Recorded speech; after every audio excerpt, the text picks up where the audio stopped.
इस वीडियो में हम देखेंगे कि टर्बो C++ को कैसे इंस्टॉल करना है। तो सबसे पहले ब्राउज़र ओपन करेंगे, URL टाइप करेंगे ankitweblogicom/c। पेज ओपन हो गया, सबसे नीचे जाएंगे और यहाँ पे लिंक बना हुआ है टर्बो C++ का, इस पर क्लिक कर देना है।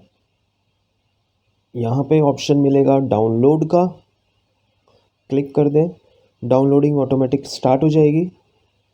ओपन कर देते हैं, राइट क्लिक, एक्सट्रैक्ट। फोल्डर को ओपन करेंगे तो यहाँ पे मिलेगा हमें setup.exe, डबल क्लिक करना है, इंस्टॉलेशन प्रोसेस स्टार्ट हो जाएगा। नेक्स्ट,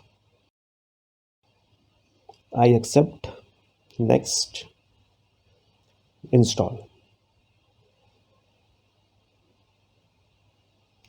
कंप्लीट हो गया इंस्टॉलेशन, फिनिश कर देते हैं। और ये हमारा टर्बो C++ का सॉफ्टवेयर ओपन हो गया। Start turbo C++। फाइल्स को क्लोज कर देते हैं यहाँ पे